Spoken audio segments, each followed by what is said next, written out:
섹션 6 회계의 순환 과정과 재무제표에 대해서 알아보도록 하겠습니다.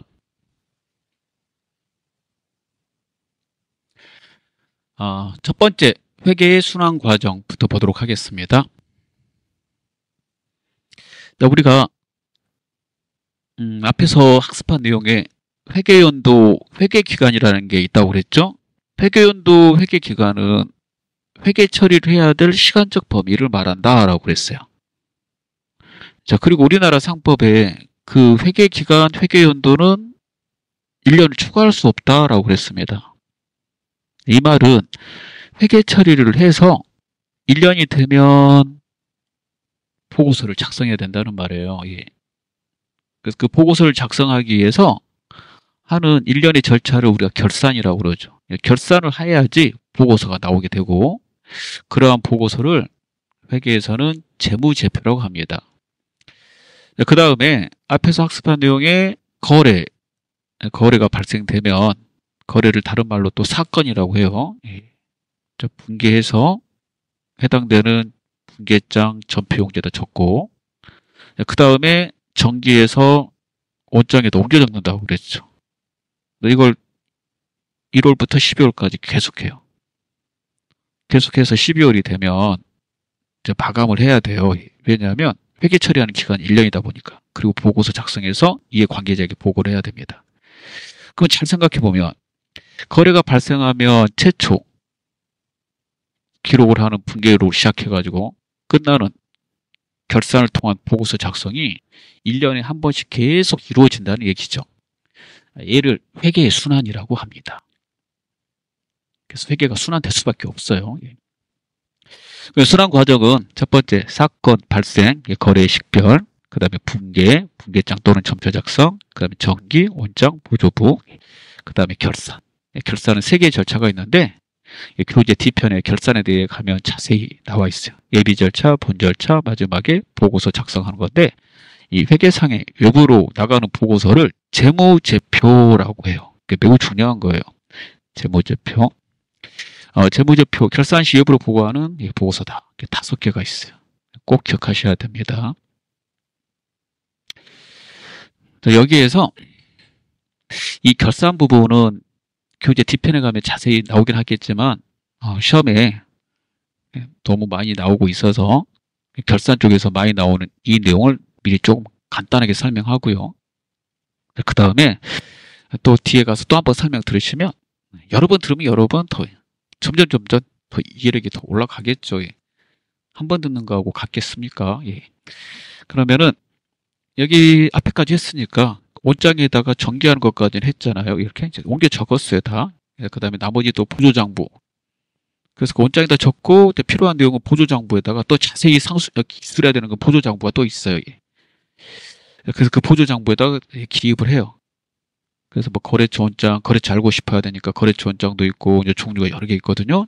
그런 거 다 작성을 하고 나면 그거 들고 결산을 하게 됩니다. 첫 번째 예비 절차에서 하는 일은 분계장 전표에 있는 내용을 원장에다 옮겨 적었을 때 제대로 적었나라고 그걸 검토해야 되는데 그게 시산표라는 거예요. 이제 시산표를 작성하는데 시산표를 2번 작성한 회사는 이렇게 나누어집니다. 시산표를 작성하고 먼저 그 다음에 결산 수정분계를 하는데 수정분계 하기 전에 작성하는 시산표를 수정전 시산표라고 그래요. 즉 12월 31일이 되면 결산일이 되면 퇴손충당금 설정해야 되고 그 다음에 수익과 비용 정확하게 단기 거에 해당이 되지 않는 것들 있다면 이연하고 단기 거 기록 안 된 거, 발생분 기록 안 된 거 있다면 그 발생분 처리하고 그 다음에 감가상각을 하는 자산들은 감가상각비를 해야 되고 그 다음 미결산 계정은 다른 계정으로 대체해야 되고 이제 그런 분계를 마지막으로 하고 장부를 마감하거든요. 그 분계를 결산 수정 분계라고 그래요. 또는 다른 말로 결산 정리 분계라고 합니다. 그러면 이 분계하기 전에는 1월부터 12월 말일까지 기록한 거래가 있을 거 아니에요? 그 거래를 온장에다 옮겨 적었단 말이에요. 이게 정확하게 적어졌는지 확인을 먼저 해봐야 되겠죠. 하고 장부 이상이 없으면 그걸 가지고 이제 마지막에 최종 결산 정리분계를 하게 돼요. 그래서 이상이 없는지 그걸 기록하는 표를 점검한 표를 시산표라고 그러는데, 먼저 작성했다 그래서 수정전 시산표라고 그래요. 결산 수정분계 전에. 그 다음에 결산 정리분계, 수정분계 하고 나서 또 장부에다 옮겨 적어요. 온장에다가 분계장에 하게 된다면 계속 똑같은 방식을 취하겠죠. 그런 경우에는 다시 혹시 이상 없나? 라고 해서 수정원 시사표를 작성해. 그런 다음에 수익과 비용을 마감을 해야 되는데, 마감을 하기 전에 수익 비용 계정을 옮겨놓고 마감을 해야 돼요. 그래서 그 옮기기 위해서 모든 수익과 비용을 옮겨 쓸 계정이 필요해요. 그 계정 과목 이름이 결산 시험에 입시적으로 쓰는 건데 집합손익이라는 계정입니다. 이 계정 과목 이름이에요. 줄여서 손익이라고 그럽니다. 집합이란 말은 다 모았다는 뜻이죠. 그쪽에다가 수익 비용 모든 계정 과목을 옮겨놓고 수익 비용 계정을 마감합니다. 그 다음에 마감이 끝나면 집합손익 계정 마감을 하고 그 차액, 수익이 큰지 비용이 큰지 차익이 발생되면 자본을 옮겨 적습니다. 그러고 나서 자산부채 자본 장부를 마감해요. 얘가 본 절차예요, 여러분. 그래서 미리 좀 말씀드리면 시산표까지 작성하는 이 부분을 예비 절차 이렇게 말하고요. 결산에서 손익계정 설정에서 모든 장부까지 다 이렇게 마감하는 거 있잖아요. 손익계정 설정부터 시작해갖고 이거 본 절차라고 그럽니다. 그 다음에 이제 다 마감이 끝났으니까 이제 보고서를 작성해야 되겠죠. 보고서 작성하는 거 이제 재무제표 작성으로 이어지는 거죠. 이제 그렇게 해서 1년이 마감되는 거예요. 그게 또 다음 해 가면 또 똑같이 일이 반복되는 거고, 그래서 이를 회계의 순환이라고 그럽니다. 이 보고서 중에 시험에 잘 나오는 보고서는 여러분, 재무제표 중에 시험에 잘 나오는 재무제표는 2개예요.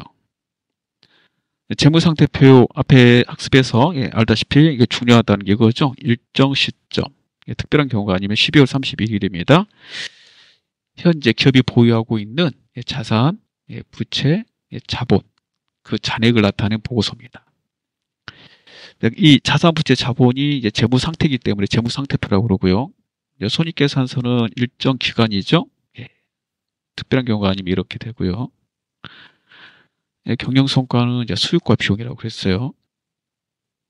이 경영성과, 수익 비용, 이 수익 비용을 이제 손익이라고 그러거든요. 이렇게. 그래서 이 수익 비용을 계산한 보고서다. 그래서 손익계산서입니다.